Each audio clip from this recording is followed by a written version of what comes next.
10, 9, 8, 7, 6, 5, 4, 3, 2, 1. We have ignition.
Hi guys! Welcome to my channel.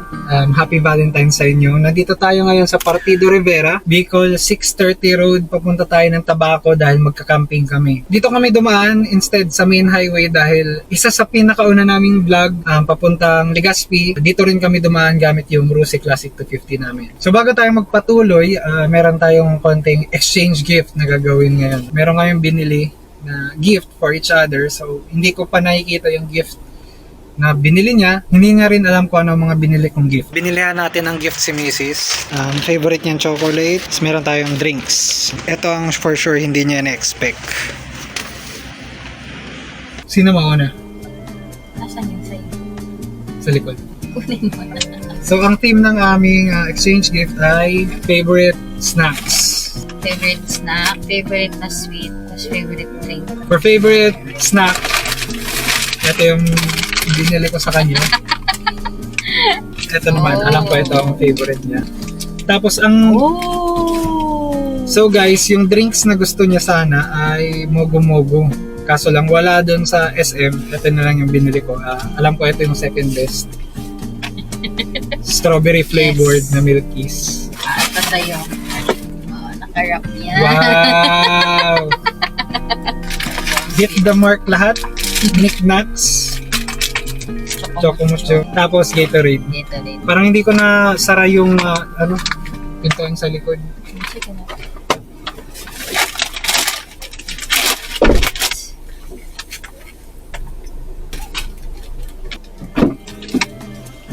Wow! May nakaiwan dyan sa labas. Napulot ko. Wow! Iniiwan lang ang flowers. Wow! Siguro hindi tinanggap nung kaya iniwan dyan. Inulot ko Tinapon na lang. Oo, tinapon. Sayang. Pulutin ko. Ay, wow! Thank you! So guys, sorry makalat, pero ito yung mga dala natin. Meron tayong unan, accessories, mga bag para sa mga damit namin, tas kung anong kailangan, toiletries. Tas dito tayo sa likod, meron tayo dyan mga gamit. So dito meron tayong dalang table, upuan, ilaw, solar, tapos yung ice chest natin. Meron tayong uling, water jug nandito sa likod. Meron tayong pots and pans, pati na rin yung utensils, butane, tarp, extra tools. Meron rin pala tayong grill dito kasi mag-iihaw ako mamaya. Yun lang yung mga dala natin kasi budget, no build, camping tayo. Welcome to Albay, Tiwi.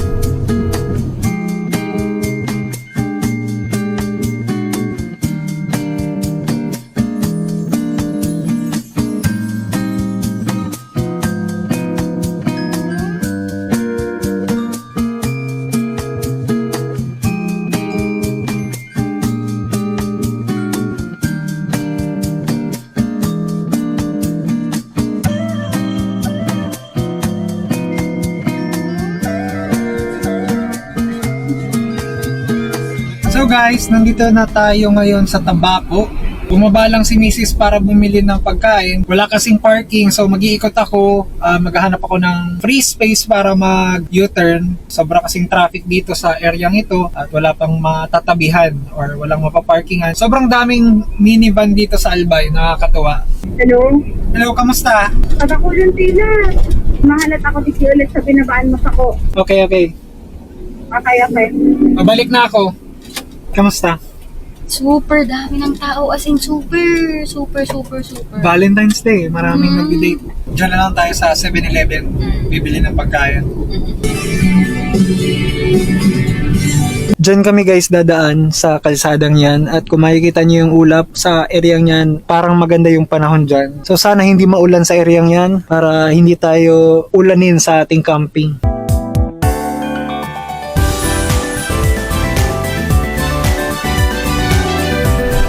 Yun. Hindi lang kita.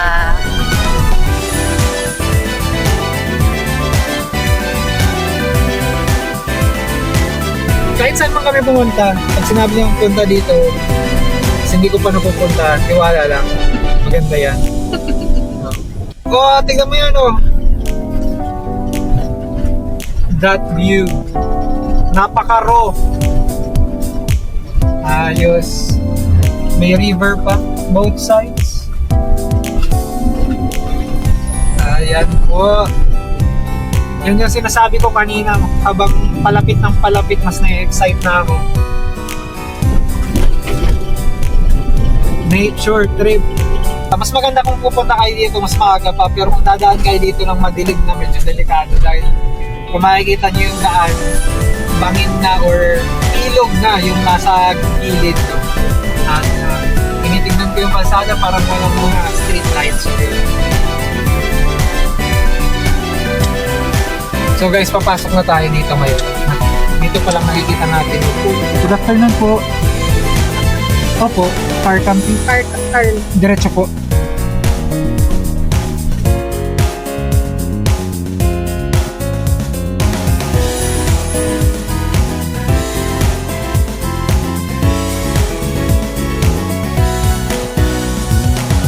So naghahanap ako guys ngayon ng pwedeng pagparkan. Pwede ata i-atras ko na lang dito para nasa likod natin yung mayon.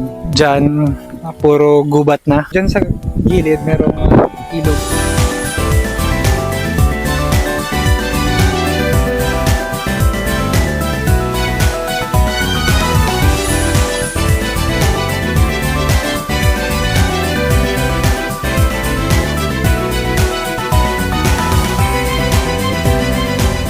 Mrs. Makikita nyo doon, may nauna na sa ating isa pang sasakyan. Nakapwesto tayo sa harap lang ng mayon. So, dyan tayo mag-iihaw mamaya. Merong pool. Tapos, dito naman yung CR. Dito tayo mag-iihaw mamaya. Tapos, dito naman sa part na to, swimming pool. Malinaw yung tubig. Akala ko, hindi. Malinaw pala yung tubig. Ayos, no? Nililinisan nila Monday and Tuesday. Monday and Tuesday linilinisan. Ayos. Meron ditong swing. Pwede pa ata. Ay, hindi na pwede dito. Kasi wala nang papasukan. May isang gate doon. Parang hindi na to sa kanila. Sa kanila pa ba yan? Oo, ngayon sabi ko sa yung room. Ayan yung room. Tapos may pond. Laki ng isda. So hindi pa kami nakakapag-set up ng van. In-enjoy muna namin yung view habang may araw pa. Marami pa naman tayong oras. Try natin pumunta dun sa may ilog. Kasi pag madilim na, wala na tayong masyado makikita eh. Ayan yung spot nila. Pwede pala sana tayo dito. Bago tayo makarating dyan, wala tayong dadaanan. May mga bato kasi, baka sumabit sa ilalim ng van. Maganda dyan, tent camping lang. Nandun yung van, ito yung ilog. Di ko alam kung pwedeng maligo dyan. Pero malinaw naman, hindi siya fast flowing water. Malamig. Oh my God. Malamig na. Actually, ngayon yung mayon, nag-i-erupt yan. Meron tayong dalawang video dyan na pumunta kami dito sa Albay para lang mapanood yung pag-erupt ng mayon. Pero dito, parang hindi dito kita. Kung gusto nyo makita yung lava sa may Santo Domingo or Daraga, Duterte Highway kayo pupunta.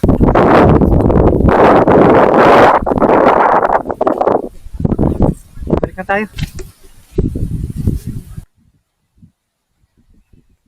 Sana hindi lang umulan kasi kapag umulan, may chance na hindi malambot yung lupa na pinagpaparka natin.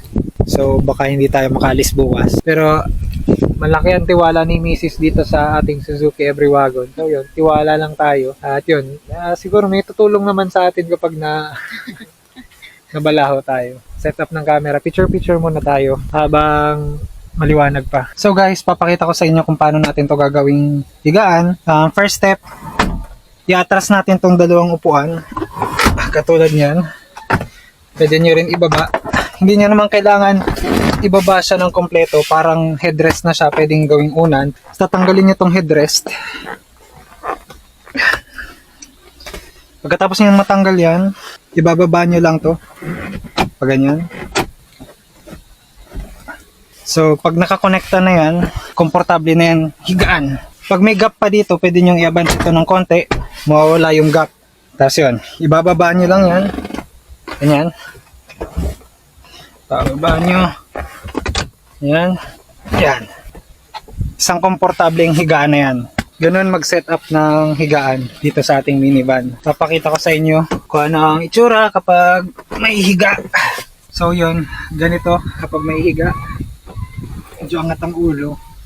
Komportable na. Ganito kami natulog nung nakaraang pre-Valentine's vlog. So yan, ganyan yung setup natin mamaya. Ngayon, sunod naman natin gagawin is setup na natin yung kung paano tayo magka-camp dito sa labas. Tatanim ko to dito.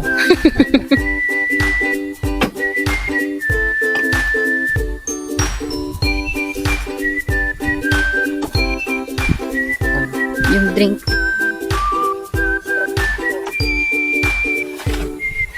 So ngayon guys, set up tayo ng tarp. Wala tayong awning, kaya tarp muna. Dito mo makikita yung imagination mo kung ano yung pwede mong gamitin para pag-camping. Pero dahil budget car camping tayo, medyo nahihiya ako dito sa mga katabi natin dahil yung setup nila talagang pang professional camping na.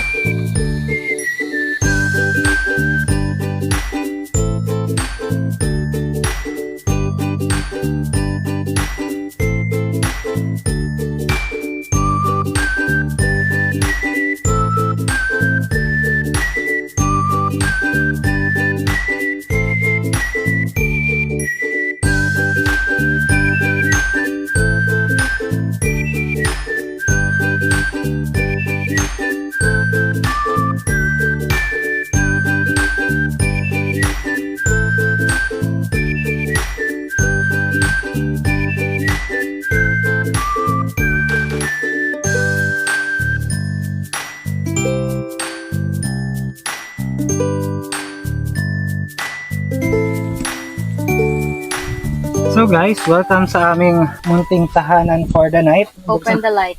Buksan ko lang yung ilaw dahil sobrang madilim. Wait na, Siri. Yun. Right. Siri. Ito na yung setup natin ngayon. Meron tayong tarp. Pwede natin lagay yung mga upuan dito instead of awning.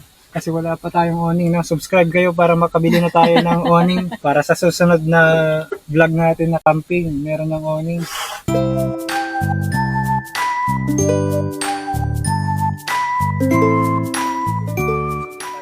So guys, magpe-prepare kami ngayon ng dinner. Meron tayong ditong cabbage, meron tayong ketchup, tapos mayonnaise. Nagawa ko ng coleslaw kasi isa-side natin doon sa barbecue na iihawin ko mamaya. Boom!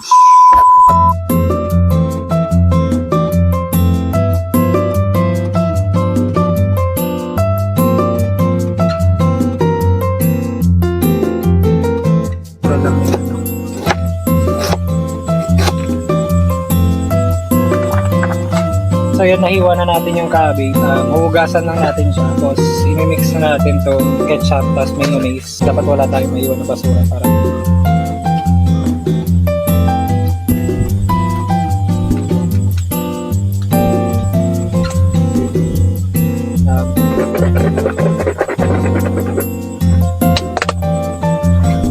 okay.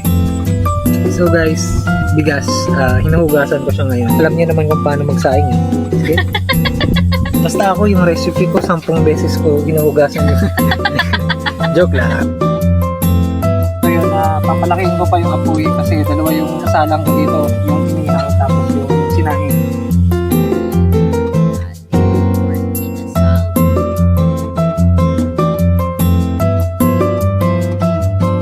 guys, yun, welcome back sa ating camper van.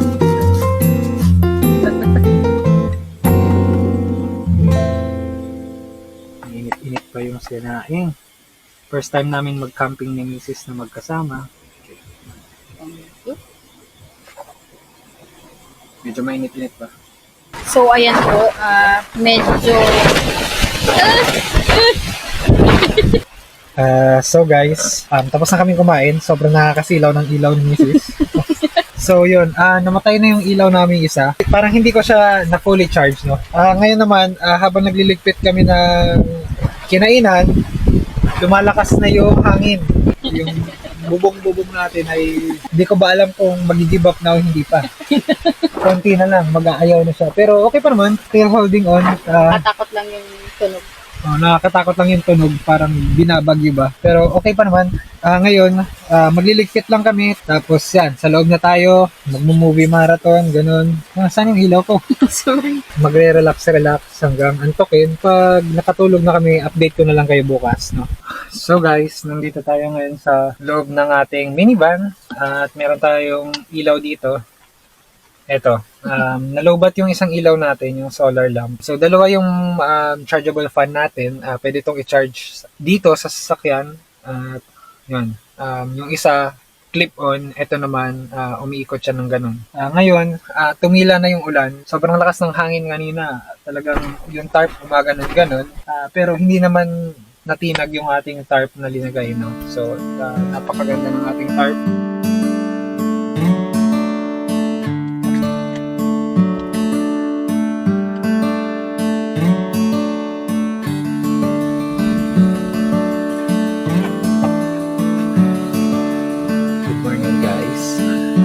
Oras niya ng 6 a.m.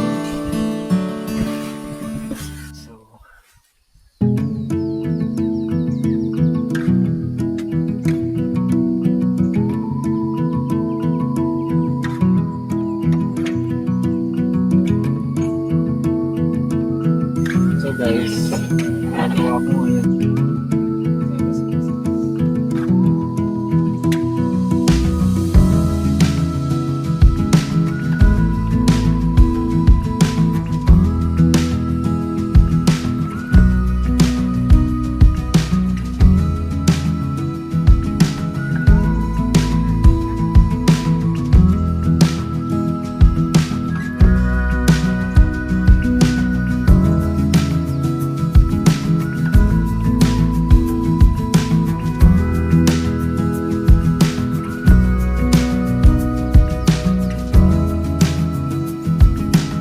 So guys, kada gusto namin lumabas para maglakad-lakad, umuulan.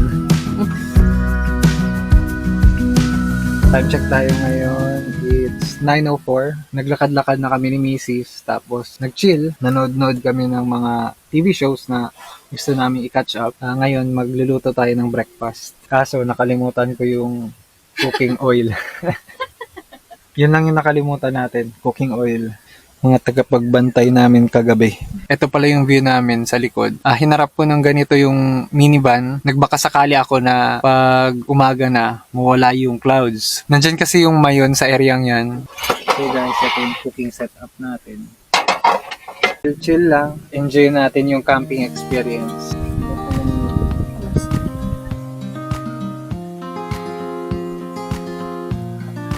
Ito yung setup natin sa pagluto ng breakfast.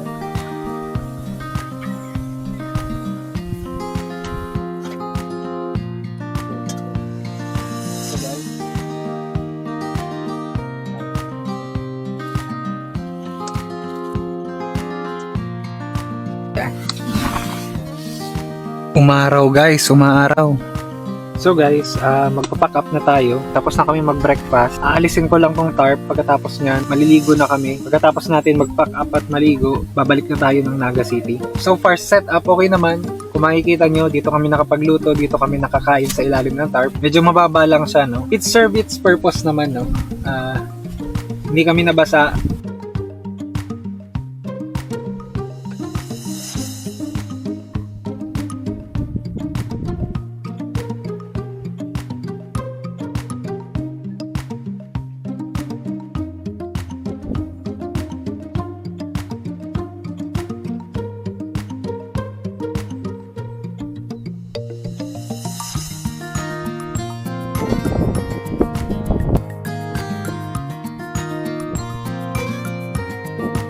So guys, ganun lang natin kadali na tanggal yung tarp. Madali rin lang siyang i-set up basta meron ka ng nakahandang mga lubid. So for budget camping, ang masasabi ko doon, okay na yun. Pwede nang pagtsagaan yung tarp. Malaking bagay na siya.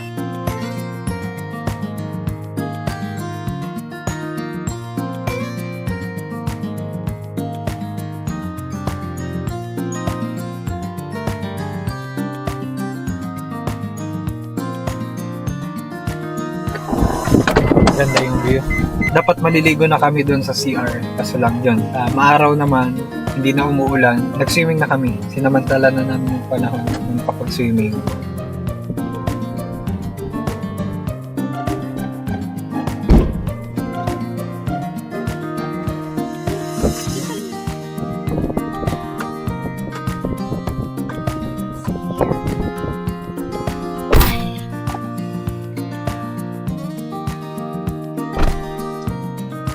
So, nakapag-swimming na kami, nakaligo na, nakapag-pack up na rin. Malinis naman yung pinagkampingan natin. Hindi pwede tayo mag-iwan ng basura dyan. It's like it never happened.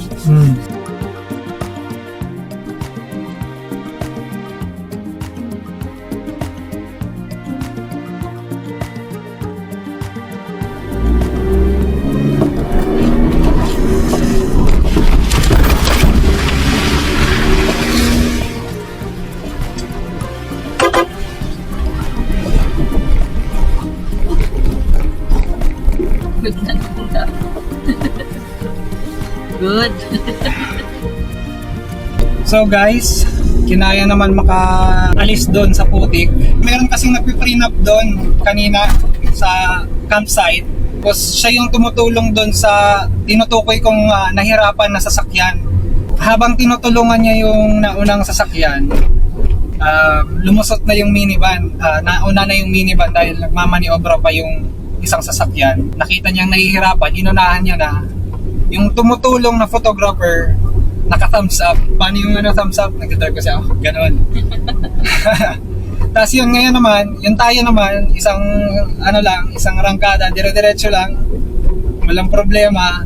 Pagdaan ko rin yun, naka-thumbs up rin. Ganon rin. Salamat. Talagang. Bago kami mag-swimming, tinitignan ko na kung saan ako dadaan. Tapos kung anong linya yung tatahakin ko, dahil ayaw ko nang galawin yung manibela, dapat diretso lang pa akyat, yan yung plano ko. Salamat MPV Camp, nag-enjoy kami, thank you so much.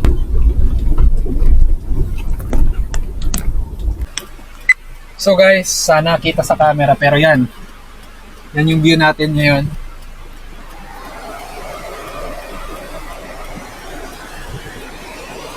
Napakaganda ng view. Sobrang na-amaze kami dito sa lugar na to. Sayang, hindi lang nagpakita yung mayon. Kung nagpakita yung mayon, mas maganda sana. Kasi since nasa Albay tayo, yun yung pinaka main attraction dito. Sobrang maputik talaga doon sa pinanggalingan namin. Napakaganda ng view. Siguro sa susunod nating camping, kapag inulit natin to, unang-una, dadala na ako ng cooking oil. Lahat ng mga kailangan nadala ko naman except sa cooking oil. Kung malapit lang kayo dito sa Albay or Bicol at gusto nyo ma-visit yung MTV campsite, lalagay ko yung info nila dyan sa description. So guys, dito na namin tatapusin itong vlog. Happy Valentine's Day sa inyo. Sana nag-enjoy kayo sa araw na to. Sana na-enjoy nyo rin tong video na to. Kung na-enjoy nyo tong video na to, please leave a like, comment, and subscribe. At magkita-kita tayo sa susunod na video. Wow.